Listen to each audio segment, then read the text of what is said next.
The wind howls across the desert, carrying with it stories from another time, tales that have been buried beneath the sand and forgotten by history.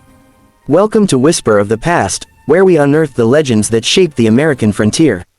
Today, we bring you a story of power, survival, and an unlikely alliance that challenged everything the Old West stood for.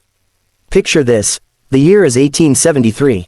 The Arizona Territory is a harsh, unforgiving landscape where only the strongest survive. The Apache people have been fighting for their land for decades, resisting the encroachment of settlers, soldiers, and fortune seekers.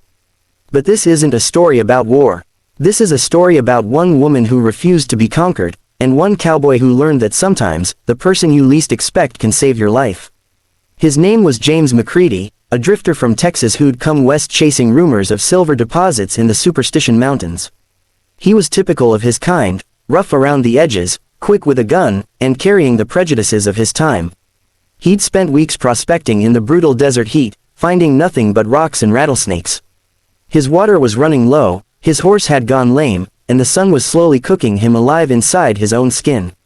On what he thought might be his last day on Earth, stumbling through a canyon with his vision blurring from dehydration, McCready collapsed near an ancient cottonwood tree. He'd heard the stories about Apache warriors in these parts, and part of him wondered if it might be better to die from thirst than to fall into their hands.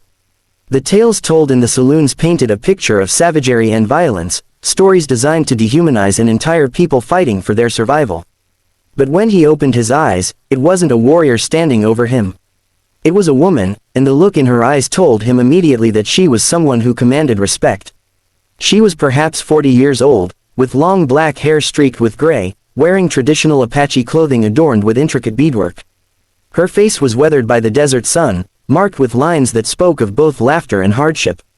Most importantly, she carried herself with an authority that made it clear she wasn't just anyone.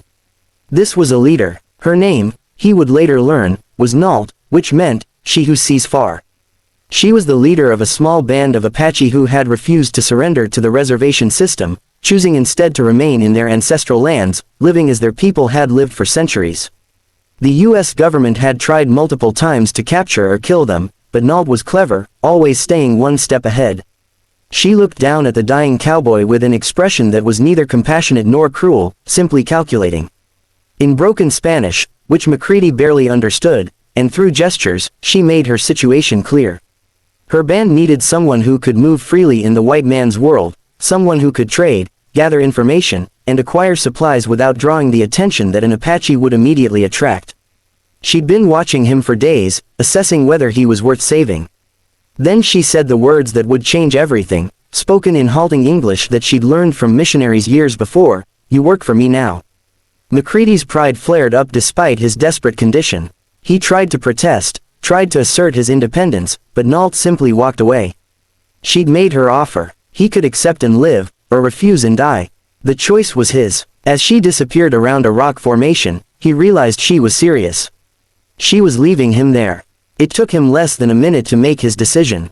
"Wait," he croaked, his voice barely a whisper. She returned with a water skin, but she didn't hand it to him. Instead, she poured a small amount into his mouth, then stopped. "You work for me now?"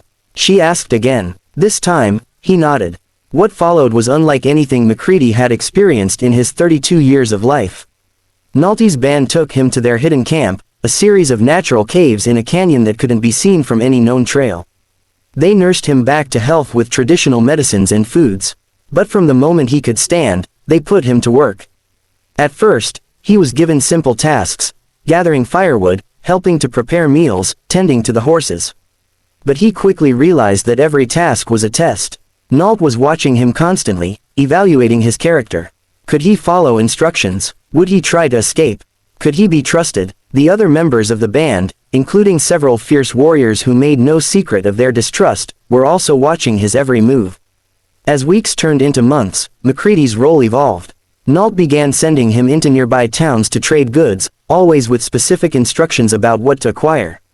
He was to buy ammunition, fabric, metal tools, and medical supplies.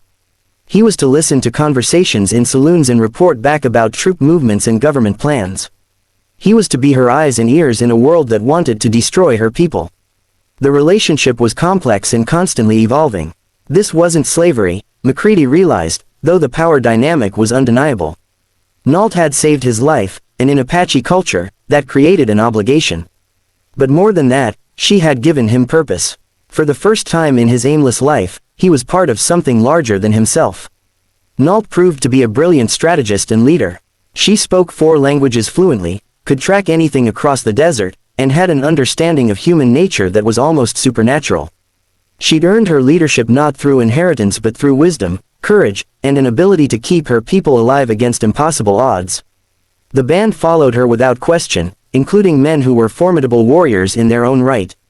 McCready began to see the Apache not as the savages portrayed in frontier propaganda, but as human beings with rich culture, strong families, and a desperate desire to maintain their way of life.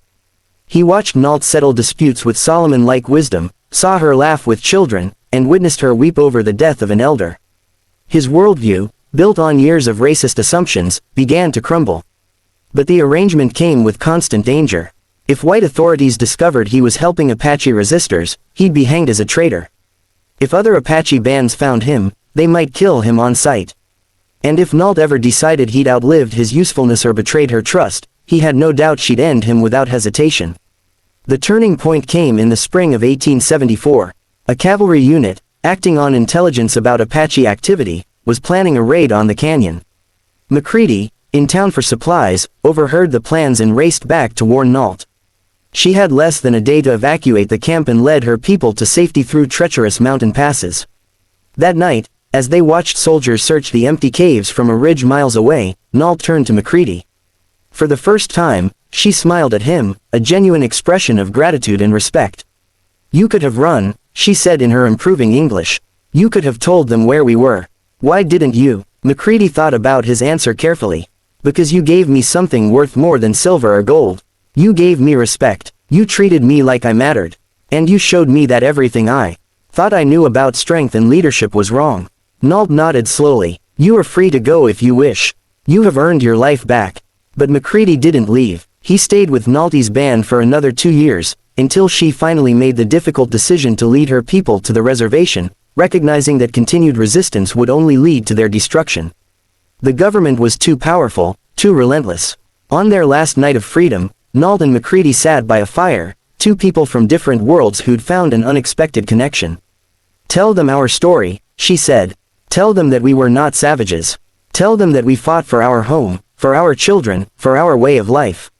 Tell them that an Apache woman made a white cowboy work for her, and he did it willingly, because he learned to see us as human." James McCready spent his later years as a rancher in New Mexico, but he never forgot Nalte.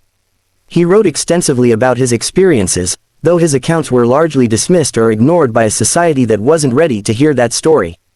His journals, discovered decades after his death, provide a rare glimpse into the Apache resistance and into the life of a remarkable woman who refused to be broken. Nalte lived on the San Carlos Reservation until her death in 1898.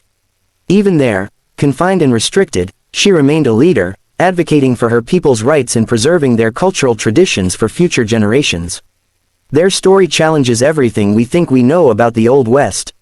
It reminds us that history is rarely simple, that humanity can emerge in unexpected places, and that sometimes the most powerful person in the room is the one you least expect.